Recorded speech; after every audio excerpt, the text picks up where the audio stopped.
SD semester 5. Video ini untuk memenuhi mata kuliah praktikum IPA. Kami dari kelompok 6 akan mempresentasikan hasil praktikum pengaruh deterjen terhadap perkecambahan kacang hijau.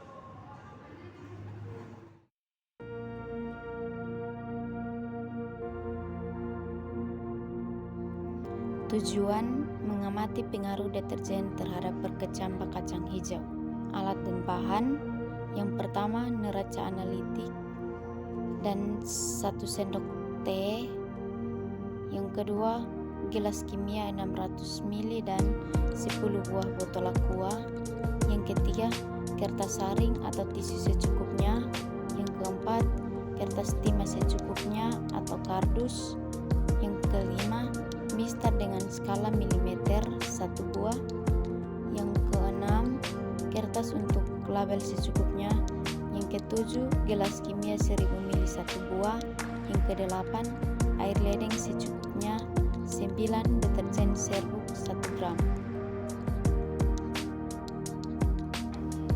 C. Cara kerja.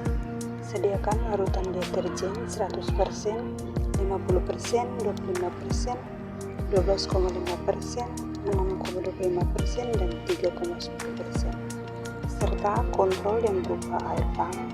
Lalu disimpan cairan dengan gelas yang telah diberi label sebagai berikut. Yang pertama, label 1 berbanding 100%.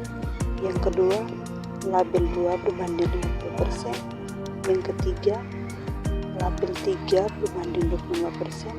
Yang keempat, label 4 berbanding 12,5%. Yang kelima, label 5 6 berbanding 25%. Yang keenam, 6 berbanding 3,1%. Yang ketujuh, label kontrol berbanding air PDAM. Yang ke B, cara menyediakan larutan. Cara membuat larutan untuk setiap konsentrasi pada praktikum ini dapat dilihat pada cara menyediakan larutan pada pengaruh deterjen terhadap pertumbuhan akar bawang merah. Yang ketiga, sediakan 7 gelas, beri label kontrol 1, 2, 3, 4, 5, dan 6. Yang keempat, masukkan kacang hijau ke dalam air pada gelas. Buanglah kacang yang mengapung, sementara kacang hijau yang tenggelam yang digunakan dalam percobaan ini kacang hijau yang terpilih. Yang kelima, dari kacang hijau terpilih, ambil 10 butir, lalu rendam dalam larutan 1, 10 butir dalam larutan kedua, 10 butir dalam larutan ketiga, 10 butir dalam larutan keempat, 10 butir dalam larutan kelima, 10 butir dalam larutan keenam, dan butir dalam larutan kontrol air ledeng atau PDAM. Biarkan rendaman selama 5 menit. Yang keenam, aturlah kacang hijau dalam gelas dengan label yang sesuai dan atur yang baik agar hilo mengarah ke bawah.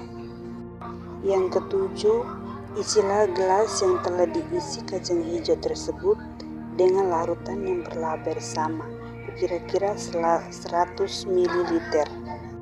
Yang kedelapan, tutuplah setiap botol dengan kertas timah atau kardus. Yang kesembilan, lakukan pengamatan setelah 24 jam dan 48 jam. Pada setiap pengamatan, ukurlah panjang akar dengan mistar dari luar gelas. Yang ke-10, kacang hijau yang tidak tumbuh akarnya dianggap memiliki panjang akar. Jika pada pengamatan 2 hari 48 jam tidak tumbuh akarnya, dianggap kacang hijau mati. Yang ke-11, buatlah grafik rata-rata pertumbuhan kecambak berkonsentrasi setelah 24 jam dan 48 jam dengan menggunakan warna yang berbeda. Landasan teori, perkecambahan merupakan proses pertama pertumbuhan tanaman meliputi perubahan fisiologis dan morfologi benih hingga tanaman muda. Proses ini sangat dipengaruhi oleh berbagai faktor. Salah satunya adalah keberadaan zat-zat di lingkungan sekitar seperti deterjen, senyawa kimia yang digunakan, Untuk membersihkan, pembersih adalah benda khusus yang dapat digunakan pada berbagai jenis permukaan, termasuk permukaan tanaman. Hasil pengamatan hari pertama yang ditunggu selama 24 jam masih terbungkus menggunakan plastik. Kita membuka dan mengecek satu persatu larutan yang berlabel 100% sampai label kontrol. Sudah lumayan ada pertumbuhannya masing-masing. Untuk pengukuran menggunakan penggaris. Untuk mengukur kita tuangkan ke atas tisu lalu kita catat masing-masing pertumbuhan kacang hijau satu persatu. Setelah itu kita harus menghitung satu persatu setiap masing-masing kacang hijau dari larutan yang berlabel 100% sampai yang kontrol. Kita catat satu persatu ukurannya di tabel pengamatan. Hasil pengamatan hari kedua selama 48 jam. Kita membuka plastik dan mengamati satu persatu. Apakah sudah ada pertumbuhan lebih setelah hari kedua? Nah, ini sudah terbuka semua. Mari kita lihat masing-masing pertumbuhannya. Ternyata sudah mulai ada perkembangan masing-masing. Pertumbuhan dari perkecambahan kacang hijau ini. Setelah itu kita keluarkan untuk mengukur pertumbuhan kacangnya di tabel pengamatan.